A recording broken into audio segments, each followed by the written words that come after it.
training coach. Super easy to get away with everything. Not. My father was with me at every point of my life. He was the biggest role model in my life. Um, when I was y'all's age, my mom battled with cancer a lot. There were a lot of times where I saw the strongest man in my life uh, basically fall, be weak, because his beloved was going through so much trauma, so much hurt.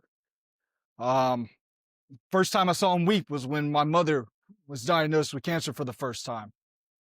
And that man who I knew my whole life to be the old ball coach, to be strong, to be a leader, fell at God's feet in prayer, in life. And I just knew in high school that was who I was always compared to. Believe it or not, y'all may know my name, Christian. Nobody else did. I was either Baby Brown, Little Brown, Brown's son. I don't think I had a first name till I went to college, or even my wife. So I don't know when I got my first name, but I didn't have it. I played football. Believe it or not, I was not a good athlete. All right. I just wasn't. I was the best teammate, my mom said. I was a great teammate. I was always the second stream All-American. But the big thing is, my father has always taught me how to be a good leader. He taught me how to lead well, lead with some integrity, and to lead with God at the center of your heart. One day, Hiram High School, if you ever go there, we won the region championship my sophomore year. I had nothing to do with that. I think I played 3 times. Okay. So it was not me. All right. But there was a time where my mom was diagnosed again with cancer, and they were real scared about what that looked like. It was the first pregame my father ever missed. And I knew he did our warm-ups. If you ever met my father, he's a very motivating man. He definitely gets after in that weight room, and even more so with football. And I knew during those workouts, everybody was looking for where my father was. My father was the role model. He was the motivator. He was the man for the team. Even though he wasn't the head coach, everybody looked up to him. He was a man who led with integrity. In that moment, we were lost. We didn't have the guy. He was in the hospital with my mother. And everybody was looking around for who was going to lead, who was going to do the warm-up. It, unfortunately or fortunately, came on me. The only reason I knew how to step up as a sophomore, as a nobody on the team, was because of the example that my father led.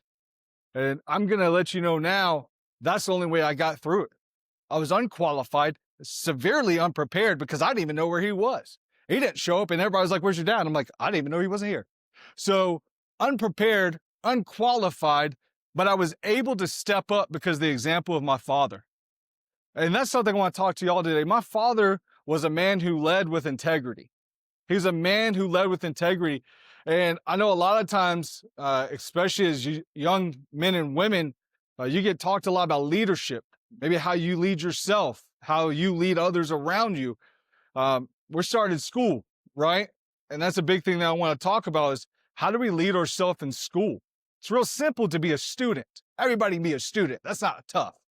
But how do you become a leader? How do you become a kingdom builder in the community that you're around? So the verse that I want to open up to is 1 Timothy 4:12, something that you hear a lot about when we talk about youth. But I really want to kind of dive into this in a couple different verses.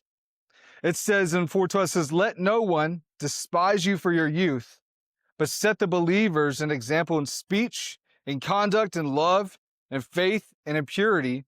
Until I come, devote yourself to public reading of Scripture, to exorbitant of teaching, and do not neglect the gift that you have, which you have been given to you by prophecy, when the council of elders laid their hands on you." So before I continue, I just want to pray real quick. Dear Heavenly Father, thank you so much for this time, the honor to come speak to this group of people, God. I just pray for their hearts. I pray for whatever they brought in, that they leave it at the door, God, and they just hear what you have to say through me, God. Allow me to decrease and allow you to increase. Allow me to simply be an instrument in the Redeemer's hand, and allow you, Father, to speak through me and to use me in a way that honors and glorifies you.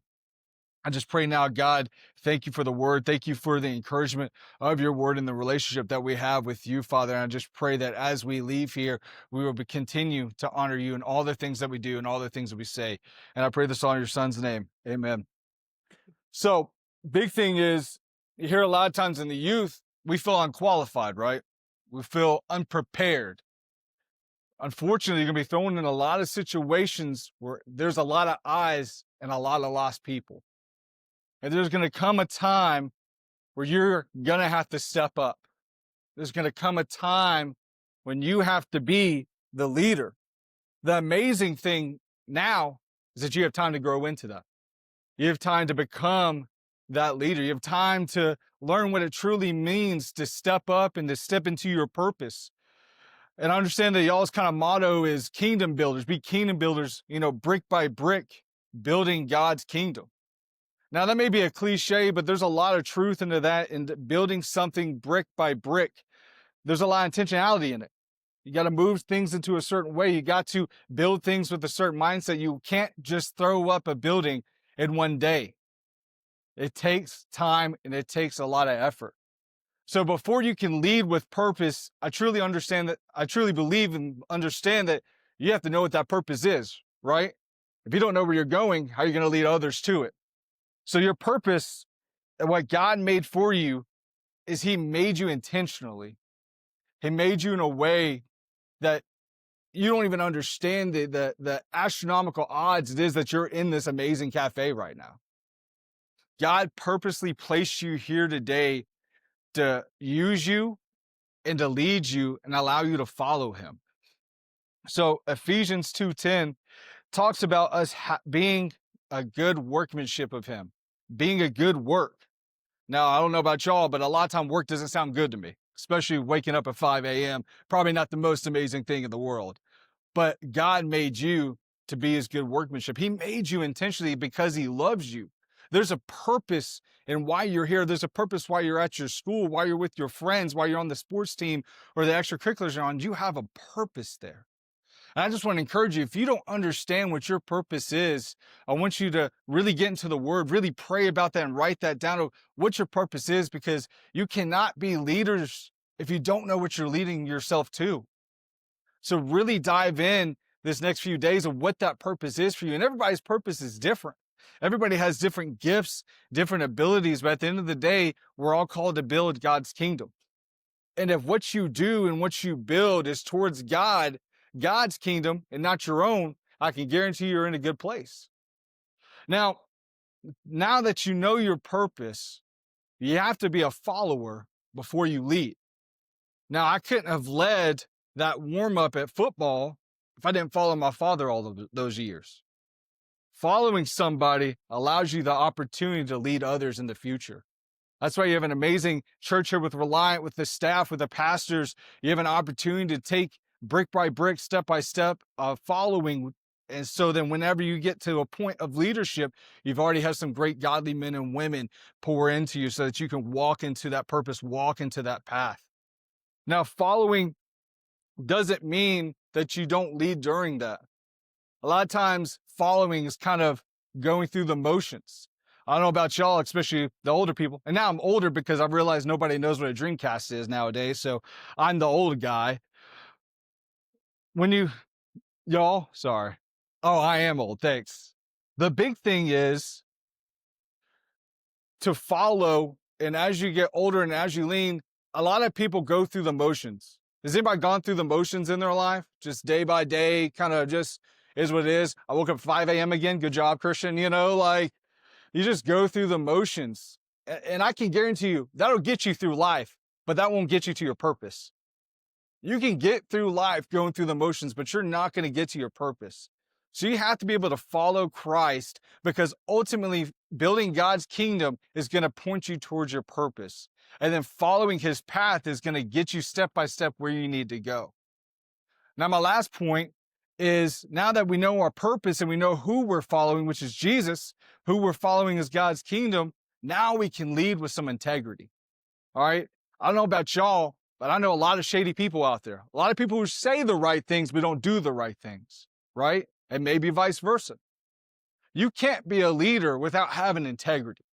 I firmly believe that. My father is a huge example of that. Best leader I've ever met in my life. Leading with integrity means you have to be intentional. You can't go through the motions and be a leader. You just can't. There's not a way to go about that. Now, I can guarantee you that's going to be difficult. Everybody can go through the motions. Everybody can be a student and go to class. Everybody can go to the practice. It takes intentionality and effort to be a leader. That's why not everybody can be it. You have a great opportunity, like Danny said, that y'all can be student leaders in your ministry. What a great opportunity to say, hey, I'm going to be intentional. And I would really challenge y'all to do that and to talk with that and really pray about if that's something you want to do. Because being a leader is the greatest blessing and honor, but such a big responsibility as well. My father, being the man he is, being the example that he is, I have 2 boys now. And leading with integrity means so much more now than it did 3 years ago. My father loved us. He provided for us. He gave me spankings sometimes, which we don't have to talk about, but there was discipline. There was love. There was leading with integrity. The thing in your life is there's people in your life who are leading with integrity. You just have to set your sights on them, be able to follow them, and be able to honor God through that. Because here's the thing, if you get anything out of this, I want you to take this year to lead with integrity. Go to class, lead with some integrity, take the initiative, talk to people, be able to walk with life with people. How many people have some messy days? I don't know about y'all, but I think every other day is messy for me, all right? People are going to have some bad days. People are going to have some bad weeks, bad months. Are you willing to be in the mud with people? Because true leaders are willing to get in the mud with others. Not take them out, because sometimes we can't take people out of bad days, can't take people out of bad situations, but we can be there with them. A lot of times Jesus went to the sinners. He didn't make the sinners come to him. So you're in a situation with your community, with your church, with your school, with your team, that you're able to go with the people who don't know Jesus, and you're willing and able to sit in that mud. A lot of times leading doesn't mean that the spotlight is on you. A lot of times leading means you have the shovel in your hand. A lot of times it means you're staying after, you're coming in late, you're working harder than everybody else, not because you want to be glorified, but most importantly, you want God to be glorified. So I just want to encourage y'all, brick by brick, build yourself up to be a leader with some integrity. Build yourself up to be somebody who's worthy to be followed. Build yourself up to somebody who has some strong character about yourself. Because here's the thing, guys, and you're going to hear it a lot in your life, being a leader is awesome and fun until you actually get punched in the face. Then it's very difficult. It's real easy to talk the talk. It's real easy to walk the walk. It's real easy to go through the motions. Everybody wants titles, but titles don't mean anything. I don't care where you're at. Everybody wants a title. Everybody wants to be a captain. Everybody wants to be a boss. Okay, cool. What happens when it gets tough?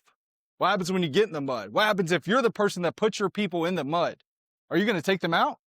Or are you going to just sit there and just complain? Going through the motions is not going to get you to your purpose, but living intentionally for Christ, seeking after him every day and seeking towards what he has for you, that's going to get you there. That's the big thing. And I probably talked a long time, but the big thing I want to leave you with is every day you need to try to get 1% better. Has anybody ever heard that before? Get 1% better every day. If you start today to get 101% better, you'll be 365% better this time next year. Now, I don't know about y'all, but I am not a physical specimen by any means. I'm not a Greek god yet, but I'll get there. But I'm a lot stronger than I was a year ago because I was intentional with it. I'm a lot closer with God because I was with it. I got a lot better friends because I'm intentional with it. God has a purpose for each and every one of you. You're where you need to be. You're in the mud now, or you're not. Wherever you're at, God has you there for a reason. You just have to live through it. You just have to push through it because God has your back. Following God is rarely easy, but it's always worth it. It's always worth it. You can ask Matt back there, my buddy. I was laid off for 6 months and God got me through it. I don't know about y'all, but if you go to your wife and say, I don't have a job, probably not the best conversation. But I can guarantee you, God's going to get you through everything. The mud that you're in, the tough times that you're in, God's going to get you through it. And I just want to encourage y'all to be leaders with integrity, to go walk through the mud with people. Go be people of character and really seek after him. Because what I want to ask you is, are you going to build God's kingdom or your own? Because brick by brick, every decision, every relationship, every word that you speak is either building your kingdom or God's. And that's a decision you have to make every moment of your life. Thank y'all so much.